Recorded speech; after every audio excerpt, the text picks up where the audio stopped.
예, 사도행전 강의 7번째 시간, 사도행전 6장, 갈등이 기회이다. 갈등이 기회이다. 인생 살아가다 보면, 또 신앙생활하다 보면, 별것도 아닌 문제가 대단히 큰 문제인 것처럼 보이거나, 아니면 작은 문제들이 우리가 처신을 잘못하여 커지는 경우도 많이 있습니다. 저도 목회하다 보니까, 또 단체, 또 여러 가지 일들을 하다 보니까 아무것도 아닌 것이 잘못하여 커지는 경우를 많이 당합니다. 우리가 살다 보면 전혀 생각하지 않은 일들이 원인이 되어 난처한 경우를 당하는 경우도 있습니다. 이것에 대한 판단 기준, 해결 방법은 어느 것이 본질에 가까운가를 빨리 파악하는 것이라는 생각이 듭니다. 문제가 생겼을 때는 본질로 돌아가야 된다는 거예요. 부수적인 건 다 내려놔야 된다는 거예요.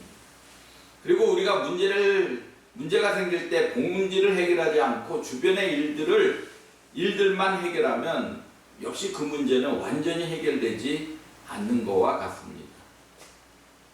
목회 관계 문제에서 마음은 그렇지 않은데 오해받을 때도 있고, 또 너무 그것을 풀려고 하거나 변명하면 더 큰 문제가 되는 것을 많이 경험하게 됩니다. 그럴 때 저는 본질을 찾아봅니다. 그러면 대부분이 하나님과의 관계가 틀어져 있음을 느끼게 됩니다. 말씀 소홀했던 것, 기도 소홀했던 것, 예배 소홀했던 것, 목회자는 이것부터 다시 본질의 문제를 풀어야만 주변의 문제들이 풀린다라는 것. 특히 관계의 문제, 또 주변에 아무 일도 아닌 것들이 커지는 문제들은 목회자의 본질의 문제가 잘못되어 있다는 거예요. 행복한 인생은 문제가 없는 인생이다. 이건 잘못된 생각이에요. 문제가 없으면 행복한가? 그럴 수 있죠. 문제가 없으면 좀 행복할 수 있죠. 그런데 문제가 없는 곳은 세상에 없다는 거예요. 딱 하나 있는 게 무덤. 죽으면 문제가 끝나죠. 우리에게는 크고 작은 문제는 반드시 있고, 하나님은 그 문제를 통해서 세상을 바꾸시고, 그 문제를 통해서 신앙을 성장시키고 성숙하게 만든다는 거예요. 이 문제를 어떻게 바라보는가, 이것이 문제라는 겁니다. 오늘 본문에 초대교회가 이제 가정교회로 또 성령의 충만함으로 놀랍게 부흥하고 있어요. 그 시점에서 6장에 오니까 문제가 생기기 시작해요. 어떤 문제인가요? 1절에 나와 있어요. 1절에. 같이 읽어봅니다. 시작. 그때 제자가 더 많아졌는데 헬라파 유대인들이 자기의 과부들이 매일의 구제에 빠짐으로 히브리파 사람을 원망하니. 믿는 사람들은 많아져요. 부흥됐어요. 근데 그 당시에 지금으로 말하면 복지 혜택이죠. 복지 혜택. 복지 혜택에 헬라파 유대인들의 과부들에게 주는 것보다 히브리파 사람들의 과부에게 주는. 왜냐하면 히브리파 사람들이 먼저 자리 잡고 있던 사람들이기 때문에. 구제에 빠지니까 어떻게 돼요? 이제 갈등이 생기기 시작했다는 거예요. 헬라파 유대인들은 디아스포라, 이방 세계에 살다가 온 사람들이에요. 지금 말하면 교포예요. 히브리파 유대인들은 유대 본토인들입니다. 이 일로 인해 교회 안에 분열과 원망이 생기기 시작합니다. 주석을 찾아보니까 히브리파 사람들에게는 일주일에 14끼에 해당하는 어떤 지원을 해줬는데, 헬라파는 거기에서 많이 빠진 듯합니다. 이런 문제는 나라에서, 교회 안에서도 비일비재하게 나타났죠. 코로나 기간에 소상공인들 많이 지원해줬어요. 근데 똑같은 소상공인인데도 빠지는 사람들이 있어요. 조금 기준이 바뀌면 그걸로 인해서 또 시끄럽죠. 또 어느 지역은 이렇게 지원을 해주는데 어느 지역은 지자체에 돈이 없어서 못 해주는 경우. 이런 경우에도 또 그 지역에 장들을 원망하게 되죠. 선거 때만 되면 나타나는 지역의 문제들이 있죠. 님비 현상이라는 게 있습니다. 님비 현상. 영어로 NIMBY 이렇게 돼 있더라고요. Not in my backyard. 내 공간에는 안 된다는 내 공간에. 쓰레기장이나 핵폐기장, 원자력 발전소 이런 거는 반드시 필요해요. 지어야 된다고 주장을 합니다. 그러나 어디는 안 된다는 거예요. 우리 지역은 안 되는 거야. 왜? 땅값 떨어지니까. 집값 떨어지니까. 이런 거를 뭐라 그러냐? 님비 현상. 자기 중심적인 태도. 목회를 하다 보니까 또 단체 생활을 하다 보니까 단체 활동을 하다 보니까 지역과 조화를 이루어야 돼요. 전라도 가면 전라도의 어떤 특성에 맞게 집회를 해야 되고, 경상도 가면 경상도에 맞게, 제주도 가면 제주도에 맞게. 지난주 강원도를 갔다 왔는데 강원도는 강원도의 특색이 있어요. 이게 잘 조화를 이루지 않아서 호남 지역 가서 집회를 하다가 호남 사람 욕하면 난리가 나는 거죠. 영남 가서 특히 대구 같은 경우는 굉장히 지역색이 강한데 거기서는 잘못 얘기하면 또 엄청난 또 은혜가 떨어지고 중간에 보따리 싸고 와야 됩니다. 어쨌든 교회 안에도 이런 작은 문제로 충돌이 일어나는 경우가 있습니다. 지금이야 뭐 저희 교회가 많이 인원이 없기 때문에 그런데 한 30명만 돼도 뭐 그런 문제들이 있었어요. 조그만 갈등. 근데 이런 작고 큰 문제들이 나쁜 것만 아니라는 거예요. 오히려 이런 문제들이 잘 해결되면 더 신앙이 성장하고 교회가 성숙해지는 원동력이 된다는 거예요. 지역이 성숙해지고 나라가 성숙해지는 원동력이 된다는 겁니다. 오늘 예루살렘 교회도 이런 구제의 문제로 서로 의견이 갈리게 됐어요. 처음에는 초대교회 성령의 역사가 강해서 큰 문제가 안 됐는데 시간이 지남에 따라 인간적 모습들이 보이게 되자 이 문제가 그것이 문제로 끝나는 것이 아니라 원망으로 바뀌게 됩니다. 근데 하나님 이런 문제를 던져놓고 그걸 통해서 또 하나님의 방법대로 복음이 퍼져나가요. 더욱더 성장시키는 동력으로 사용한다는 사실입니다. 원망은 아주 무서운 거예요. 원망은 무서운 거예요. 원망은 해결될 것 같으면 하지도 않습니다. 원망은 주로 당사자에게 하지 않죠. 원망은 주로 삼자에 가서 뒤에서 비난하는 식으로 원망을 하고 돌고 돌아서 당사자에게 돌아갑니다. 이 원망이 나중 되면 가십거리가 되고 교회를, 목회자들을, 리더들을 공경에 빠뜨리고 가십거리는 몇 바퀴만 돌면 아주 큰 문제가 되어 교회를 힘들게 만듭니다. 출애굽한 1세들이 갈렙 여호수아를 제외하고 전부 광야에서 죽었어요. 이유가 뭡니까? 성경은 원망 때문이라고. 원망 때문. 고난 가운데 제일 어려운 시험이 원망하는 시험이에요. 원망만큼 우리를 영적으로 힘들게 만드는 것이 없다는 것. 어떻게 하면 이 어려움을 벗어날 수 있을까? 한번 따라해 봅니다. 어려운 상황에서 다시요. 어려운 상황에서 원망하면 거기서 망한다. 이게 출애굽기의 교훈이에요. 1세들이 광야에서 다 죽었던 원망 때문이야. 왜? 하나님이 들린 대로 그대로 행하겠다고 말씀하고 있기 때문에. 사단은 정확히 이 원망하는 마음을 이용해서 자신을 망치게 하고 가정을 망치게 하고 공동체를 망치게 합니다. 반면에 약할 때 또 힘들 때 원망할 일이 있을 때 하나님을 찬송하고 신뢰하고 기도하면 반드시 원망할 거리가 나를 성장시키고 더 좋은 환경으로 인도하신 줄 믿으시기 바랍니다.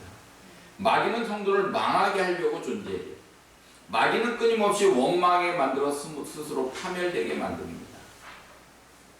욥에게도 마귀가 유혹을 했죠. 그러나 욥은 입술로 범죄하지 않았어요.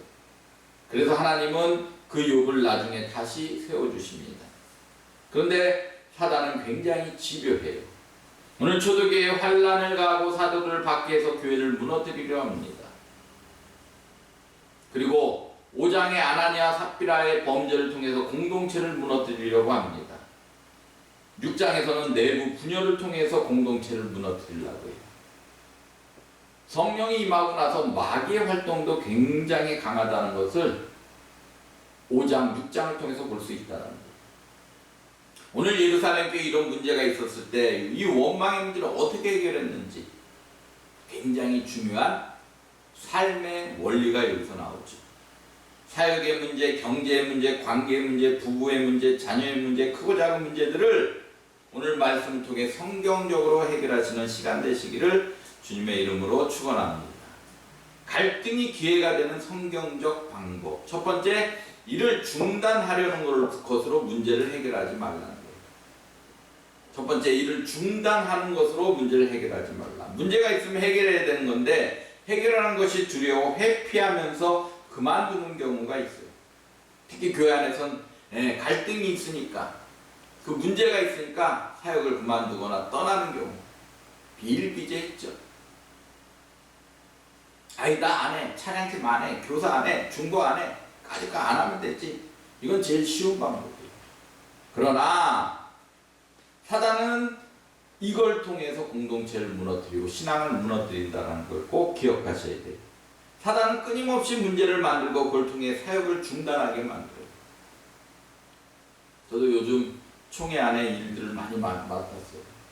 엎드린 성교 부흥협의회뿐만 아니라 제 개인 사역인 구속사 말씀을 위한 뭐 이런 일을 하는데 총회 또 45주년 설립 기념해가지고 1년 동안 기도성령운동본부에 책임자를 좀 맡으면서 1년 한 40여 차례에 큰 대형교회 집회의 책임자로 계속 나가야 돼요. 일이 많으니까요. 막 그만두고 싶은데 그만두고 싶어요. 그게 잘해도 욕먹고 못하면 더 욕먹고 그런 자리예요. 그런 자리. 진짜 하나님 일 아니면 그만두고 싶어요.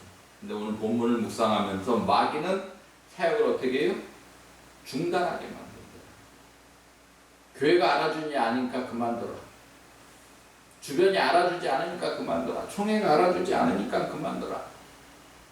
지금까지 얼마나 사탄의 비본질적인 유혹으로 우리의 사역이 중단되었는지 돌아보시기 바랍니다. 그때마다 마귀는 박수를 쳤다라는 거예요. 부부관계, 부모님관계, 시어머니, 며느리관계, 셀장, 세론관계, 목사, 성도관계, 하나님이 맺어주신 관계를 포기하고 있지는 않은지, 문제를 해결하려고 할 때는 희생과 아픔이 있다랍니다. 그러나 하나님 방법은 포기가 아니고 계속 이어가라는 거예요. 오늘 첫 번째, 갈등이 기회가 되는 성경적 방법, 이를 중단하는 것으로 문제를 해결하면 안 된다는 거예요. 두 번째는 우선순위를 재정립해야 돼. 문제가 생기면 본질로 돌아가야 돼. 교회는 영적 실체가 존재하는 것이고 영혼 구원이 가장 큰 목적이에요. 전도, 양육, 예배의 문제, 이것이 중심이 아니라 부수적인 문제로 논쟁거리가 되면 안 된다는 거예요. 오늘 2절 볼까요? 2절, 12사도가 모든 제자를 불러야 돼. 우리가 하나님의 말씀을 제쳐놓고 접대를 일삼는 것이 마땅하지 아니하니. 12사도, 가장 핵심적인 예수님의 제자들이 모든 제자들을 불러놓고 말씀을 제쳐놓고 접대를 일삼았다는 건 12사도가 뭐에 중점을 뒀다는 거냐면 접대에 어떤 중점을 줬다라는 거예요. 접대, 식탁 봉사에 또는 구제 뭐 이런 일에 12제자가 12사도가 중심을 뒀다라는 거예요. 근데 오늘 사도들은 문제의 본질로 돌아가요. 뭘로 돌아가요? 말씀으로 돌아간다. 목회자는 말씀으로 돌아가요. 또 각각의 역할들이 있죠. 저희 교회 또 재정집사도 나가가지고 어쩔 수 없이 사무가 지금 헌금 관리해야 하는데 다 분리시켜야 돼요. 할 만한 사람이 있으면 다 그냥 더 분리시켜서 그런 거에 신경을 안 쓰고 싶어요. 모든 삶의 우선순위나 하나님과의 관계 회복이 최우선 되는 것. 그런 최우선 되시는 그런 신앙생활 되시기를 주님의 이름으로 축원합니다. 하나님 관계가 정립이 되면 인생의 모든 문제들이 제자를 찾게 돼요. 사람들과 부딪힐 때는 말씀으로 돌아가야 돼요. 예배로 돌아가야 돼요. 그 사람과 계속 말을 섞으면 문제는 풀리잖아요. 더 커져요. 인생에 우리는 이것저것 잘해보려고 해요. 그러면 어떻게 돼요? 실패하게 돼요. 잘하는 일에 전심전력하게 돼요. 저희 교회는 어쨌든 예배, 말씀, 전도 이걸로 여기까지 왔어요. 앞으로도 교회에 예배가 끊긴 일은 없을 거고 말씀 사역이 끊기는 일은 없을 거고 그래도 또 한교회 목사님 끊임없이 또 전도하고 있어요. 어쨌든 너무 감사한 게 본질, 이게 끊기면 안 된다는 거예요. 본질을 붙잡는 저와 여러분 되시길 주님의 이름으로 축원합니다. 세 번째, 갈등이 기회가 되는 성경적 방법. 이를 분담해야 돼요. 오늘 3절, 4절 보니까 형제들아 너희 가운데 성령과 지혜가 충만해 칭찬받는 사람 7을 택하라. 7 누구를 택합니까? 집사를 세우기 시작했기 때문에 우리가 이 일을 그들에게 맡겨요. 뭘 맡기는 거예요? 접대와 구제 뭐 이런 건 다 성도들에게 넘겨주는 거예요. 그리고 4절에 뭐라 그래? 사도들은 오로지 기도하는 일과 말씀 사역에 힘쓰니라. 사역을 나눴다라는 거죠. 가정에서도 마찬가지예요. 아버지 어머니가 가정의 문제를 떠안고만 있으면 안 돼. 어쨌든 자녀들이 커가면 다 나눠서 그 짐들을 짊어져야 돼. 좋은 일도 짊어져야 되지만 힘든 일도 같이 나눠야 된다는 거예요. 교회도 마찬가지입니다. 목사 혼자 다 짊어지고 갈 수가 없어요. 같이 나눠야 돼. 좋은 일도 나누고 힘든 일도 나누고 은사대로 사역할 때 가장 행복한 교회가 될 줄로 믿습니다.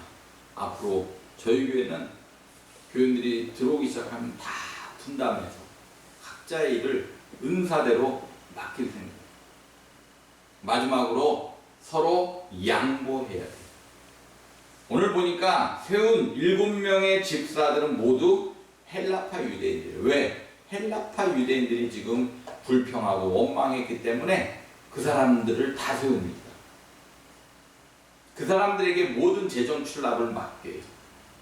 우리 속담에 미운 놈 떡 하나 더 준다. 헬라파 사람들에게 아예 맡겨요. 불만 있는 사람은 오히려 책임자로 양보해요. 공동체 내에 갈등이 생기면 이런 시스템을 재정비해야 돼요. 그리고 본질적인 거, 기도의 문제, 설교의 문제, 말씀의 문제 이런 거는 목회자가 양보해서는 안 되는 거죠. 한국 정치, 한국 교회가 왜 이리 시끄럽습니까? 양보하지 않기 때문에. 끊임없이 두 당 좌우로 갈라져가지고 6.25 이후 어떻게 보면 일제시대부터 딱 갈라져서 양보하지 않고 있어요. 이 문제를 이런 방법으로 해결하니 예루살렘 교회는 엄청난 축복이 옵니다. 7절 볼까요? 하나님의 말씀이 왕성해졌고 제자들의 수가 심히 많아졌고 율법하던 제사장의 무리도 이 도에 복종하게 됩니다. 문제가 갈등이 기회가 되는 놀라운 역사가 나타나기 시작합니다. 문제가 있습니까? 문제를 피하지 말고 직면해야 돼요. 그만두는 걸로 포기하면 사단이 가장 박수치는 행동이 됩니다. 본질로 돌아가야 돼요. 그리고 그 문제를 나눠야 돼요. 양보해야 돼요. 희생해야 돼요. 이것이 예루살렘 교회의 문제를 해결한 방법입니다. 이 성경적 방법으로 여러분의 문제를 해결하시고 복된 인생으로 형통한 삶을 사시기를 주님의 이름으로 축원합니다. 축원합니다. 우리 찬양합니다. 은혜라는 찬양 지난주에 했죠. 찬양하고 좀 기도하는 시간 갖도록 합니다.